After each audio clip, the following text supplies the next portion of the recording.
আসসালামু আলাইকুম। ইশরাকের নামাজে আপনাকে যুক্ত করা হয়েছে বলেন আপনি।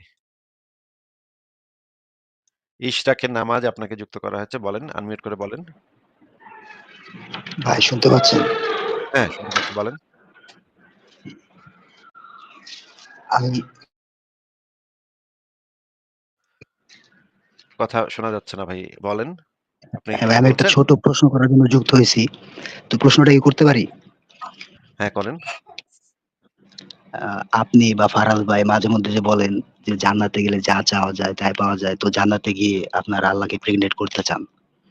এই কথাটা যদি বলেন, আপনারা মরার পরে যদি আল্লাহ আপনাদেরকে প্রেগনেন্ট করে দেয় তখন কি করবেন?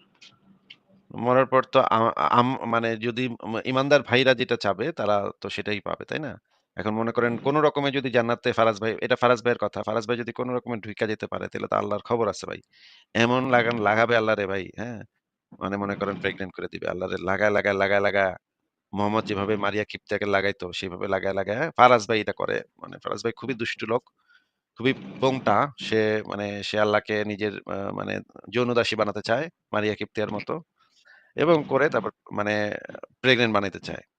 এখন ফারাজ ভাই যদি জান্নাতে ঢুইকা পড়ে তাহলে তো আল্লাহ তো তারে আর প্রেগন্যান্ট বানাবে না। কারণ তখন তো ফারাজ ভাইয়ের কথা মানতে হবে আল্লাহর, তাই না? না, ধরেন জাহান্নাম থেকে প্রেগনেন্ট বানায় তারপরে জান্নাতে ঢুকাইলো, তখন কি করবেন?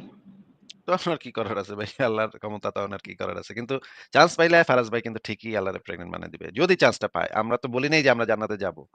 এটা তো আমরা বলি নাই। কিন্তু যদি চান্সটা পাই ভাই জান্নাতে একবার ঢুকনের, তাইলে তো ভাই ফারাজ ভাই তো করবোই। আমিও ফারাজ ভাইয়ের থেকে শিক্ষা লইছি। হ্যাঁ, ঠিকই আছে। আমি একবারে শিরীষ কাগজ দিয়া তারপরে আল্লাহরে এটা করে দিব ভাই। মানে শিরীষ কাগজ দিয়ে আগে আপনারটা ঘষবেন? না, আল্লাহর ওইটা ঘষবো। আল্লাহর পেছনটা ঘষবো। আপনি একটা ডাস্টবিন ভাই, বুঝছেন? আপনি পচা কাটা, আপনি মাসিকের থ্যাংক ইউ, তেনাখর। Thank you. আপনার নবী যে জাপানে লুচ্চা নাকি নবী মোহাম্মদ, আর আপনার লুচ্চা জার্মানিতে নবী নাকি একটা মোহাম্মদ, মাসিকের তেনাখর। আপনার আপনার লুচ্চা নবী মোহাম্মদ যে এই মাসিকের তেনা যে কুয়াতে ফালাইতো, হুম? আপনার এই যে লুচ্চা নবী মোহাম্মদ এত খাইস্টা ছিল যে মাসিকের তেনা, কুত্তার মলমূত্র, কুত্তার মানে নাড়ি-ভুড়ি এইগুলা যেখানে ফালাইতো সেই পানিকে পবিত্র বলছে এবং সেই পানি দিয়ে ওযু করত আপনার নবী। ঠিক আছে? এই মাসিকের তেনা যুক্ত কাপড় আমি আপনাকে দেখাচ্ছি হাদিসটা। দেখলে বুঝবেন আপনার নবী কত পরিষ্কার পরিচ্ছন্ন ছিল। সেই জিনিসটা আমরা একটু আ দেখে নেই, হ্যাঁ? আপনার নবীজি কি ছিল ভাই? এমন খাইস্টা লোক ভাই, এমন খাইস্টা লোক, হ্যাঁ? আর আল্লাহকে যে ফারাজ ভাই প্রেগন্যান্ট করতে চায় সেটার তো একটা ভ্যালিড রিজন আছে। আল্লাহ পাক যেই পরিমাণে ইত্রামি করছে, হ্যাঁ? আল্লাহ পাক যেই পরিমাণ কোরআনের ভিতরে আল্লাহ পাক যেই পরিমাণে ইত্রামি করছে, ঠিকই আছে। আমি ফারাজ ভাইকে সাপোর্ট করি। যেটা ফারাজ ভাই করতে চায় আমি ফারাজ ভাইকে সাপোর্ট দেই আরকি। আমিও করব পারলে। এই যে দেখি আমরা সুনান আবু দাউদ শরীফের একটা হাদিস পড়ি। এখানে ৬৬ নম্বর হাদিস। বুজাআহ নামক কূপ প্রসঙ্গে। আবু সাঈদ খুদরি সূত্রে বর্ণিত। একদা রাসূলুল্লাহ সাল্লাল্লাহু আলাইহি সাল্লামকে জিজ্ঞেস করা হলো, আমরা কি মদিনার বুজাআহ নামক কূপের পানি দিয়ে ওযু করতে পারি? কূপের মধ্যে মেয়ে লোকের হাইজের ন্যাকড়া, মানে সেই সময় মেয়েরা তাদের যে হাইজের যে নোংরা কাপড় সেটার ভিতরে রক্ত, সবসময় রক্ত, ওইটা ধুয়ে তারা ব্যবহার করত, হ্যাঁ? মেয়েদের মাসিকের যে ন্যাকড়া মানে তেনাটা যেইটা তারা ধুয়ে আবার শুকায় আবার আবার না ধুয়েও অনেক সময় না ধুয়েও অনেক বছরের পর বছর ব্যবহার করত। কাপড়ের সংখ্যা তো কম ছিল সে সময় আরব দেশে। এই ন্যাকড়া, মেয়েদের হাইজের ন্যাকড়া কুকুরের গোশত এবং যাবতীয় দুর্গন্ধযুক্ত জিনিস নিক্ষেপ করা হতো।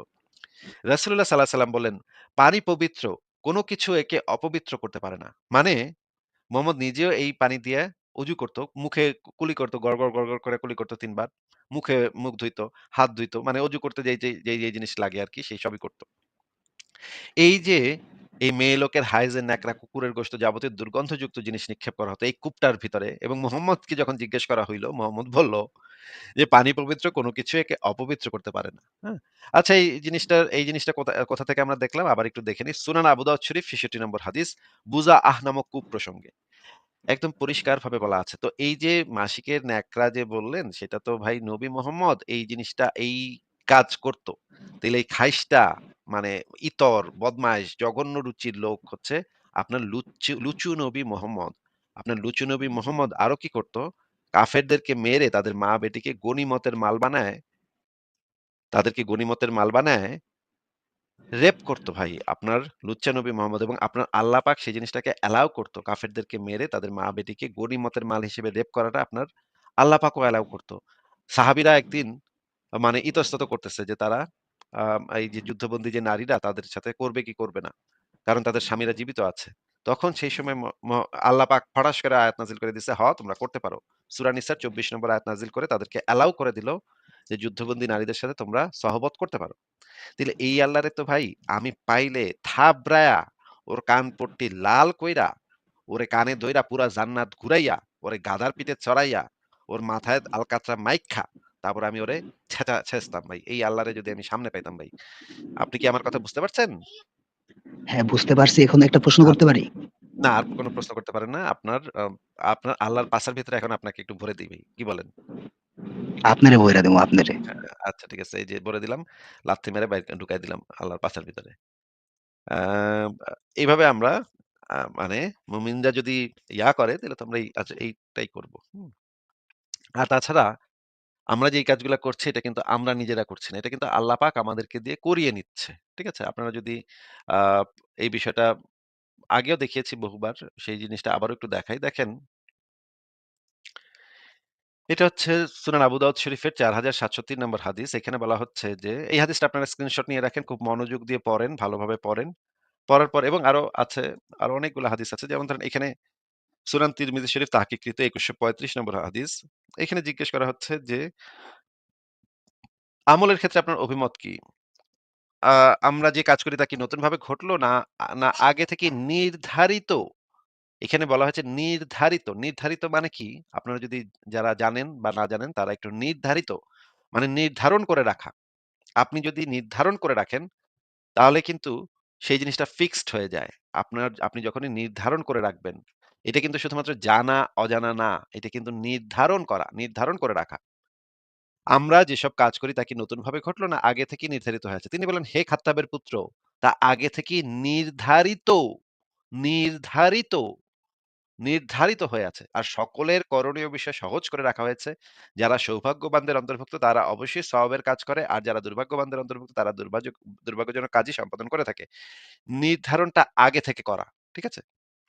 তো এই যে এই যে জিনিসগুলো আমরা দেখলাম এখান থেকে তো পরিষ্কার বোঝা যাচ্ছে যে আমরা কেউই আসলে এই যে ফারাজ ভাই যে মানে প্রেগন্যান্ট করতে চায় আল্লাহকে এটার জন্য তো ফারাজ ভাইও দায়ী না। আল্লাহ পাক কি ফারাজ ভাইকে দিয়ে করিয়ে নিবে এই কাজটা জান্নাতে গিয়ে মানে আল্লাহ পাকেরই খায়েশ প্রেগন্যান্ট হওয়ার। সে ফারাজ ভাইকে জান্নাতে নিয়ে তারপর নিজেকে প্রেগন্যান্ট করাবে। এটা কিন্তু আল্লাহ পাক নিজেই বলেছে তার হাদিসে। মানে আল্লাহ পাকের নবী নিজেই সে এতে তারা দুজন তো একই আসলে। আ আল্লাহ পাকের নবী হাদিসের ভিতরে কিন্তু এটা বলে দিয়েছে যে, আল্লাহ পাক মানুষকে দিয়ে জান্নাতীদের কাজ করিয়ে নেন, জাহান্নামীদের কাজও করিয়ে নেন। এই ২ টা কিন্তু একদম পরিষ্কারভাবে বলা আছে। আচ্ছা ঠিক আছে আমরা তাহলে পরের জন